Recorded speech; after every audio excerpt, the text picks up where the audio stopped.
અને પરેશભાઈને સાથ આપવા માટે આવ્યો છો કે કોઈ રાજકીય આંદોલન નહીં, માત્ર ખેડૂતો માટે. શું કહેશો પરેશ ગોસ્વામી વિશે, આ ખેડૂતોના આંદોલન વિશે? ભારત કૃષિ પ્રધાન દેશ છે અને ખેડૂતો ઉપર રાજકારણ કરે એ કઈ પણ હોય, પણ માણસના પેટનો હોય જ. પોતાના રોટલા શેકવા માટે ખેડૂતોને જો કોઈ હાથો બનાવતો હોય ને તો એને મંદિરે કે મસ્જિદે જવાનો કોઈ હક નથી. ધર્મની વાત કરતા હોય તો ધર્મ શું છે? સનાતનમાં જે ધર્મની વાત કરીએ તો પાયામાં ક્યાંક ને ક્યાંક કૃષિ તત્વ છે, અને કૃષિ તત્વની પૂજા જો કોઈ કરતા હોય તો એ ખેડૂતો કરે છે. અને એ ખેડૂતોના ભોગે, એ ખેડૂતોના ખભે બંદૂક રાખીને જયારે આ સરકાર આ રીતના કાગળધીના કરે છે, જ્યાં ઇન્ડસ્ટ્રીયાલિસ્ટો છે, જે અબજોપતિ છે, એ લોકોને ધરાવવા માટે એ પાસે રૂપિયાનો કોઈ તૂટો નથી. અને અત્યારે જયારે ખેડૂતોને કઈ રિક્વાયરમેન્ટ હોય છે ત્યારે એ અલગ અલગ બાના આપે છે. અરે આ એને જે પૈસા આપ્યા છે ને, અમારી માયુએ આના કરતા તો વ્યાયેલી કૂતરીને રાબડી વધુ ખવડાવેલી છે. ખેડૂતોને સમજે છે શું?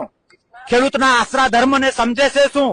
ખોટી કૃષિ પ્રધાનની વાત હોય. અરે ભાજપ વેમમાં છે કે અમારી નદી મોટી છે, આ પાણી બધું હુકાઈ ગયું, 27માં ધોરું થઈ જાય. મારા શબ્દો યાદ રાખજો. આવું ન હોય. તમને જયારે ચૂંટણી આવે ત્યારે જગતનો તાજ, જય જવાન જય કિસાન. ખેડૂત હું કઈ હો તોલા હોનું માંગે છે? પોતાના છોકરા પરણાવવા માટે માંગે છે, એનો હક છે ભાઈ. કુદરતી પ્રકોપ થયો છે.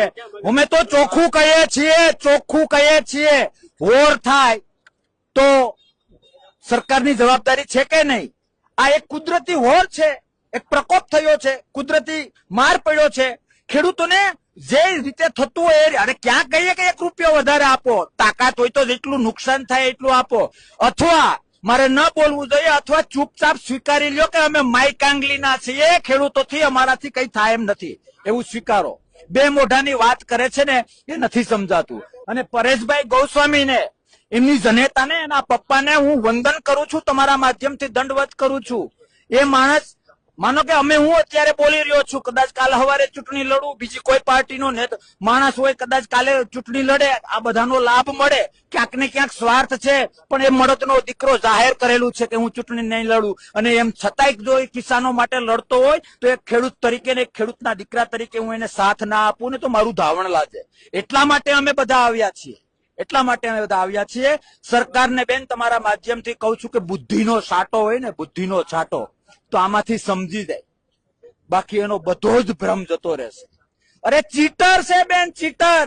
આમાંથી કોઈ પણ ખેડૂતને પૂછો, 200-500 રૂપિયા ઉછીના આપ્યા હોય અને પાછા ના આપે ને તો એ ગામમાં એને ચીટર કહે કે આનું ઘરનું પાણી ના પીવાય ને, આના ઘરને પાણી પીવાય પણ નહીં. હા કે ના? તો આ સરકારે ચીટિંગ કર્યું છે. 2019 નો મંજૂર થયેલો પાક વીમો 6 વર્ષ થયા, હજી સુધી નથી આપ્યા. 6 વર્ષ તમારા પૈસા હું મારી પાસે રાખું ને તમને બાના આપ્યા કરું તો હું ચીટર કહેવાઉં કે નહીં? જો હા, તો સરકાર ડંકાની ચોટ ઉપર ચીટર છે અને ખેડૂતોની ચીટ કરી છે. માફ કરવામાં નહીં આવે. આ તો હજી શરૂઆત છે. અને હમણાં ખરોપિયાની જે વાત થઈ ને બેન, આ ખેડૂતોમાં એ તાકાત છે.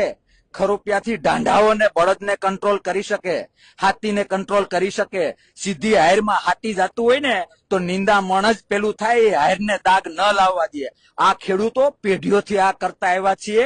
27માં કયું નિંદામણ બહાર નાખવું અને કયા પાકને મોટો થવા દેવો ને આ ખેડૂતો જાણે છે. અને આમાંથી બોધપાઠ આ લોકોને લેવાની જરૂર છે. જી ખાસ સરકાર જયારે સનાતન ધર્મની વાતો કરતી હોય ત્યારે ગૌ હત્યા જે દેશમાં થઈ રહી છે એના વિશે શું કહેશો? ધર્મ આમાં છે ક્યાં? ધર્મ શું? રામ રાજ્યની આપણે વાત કરીએ.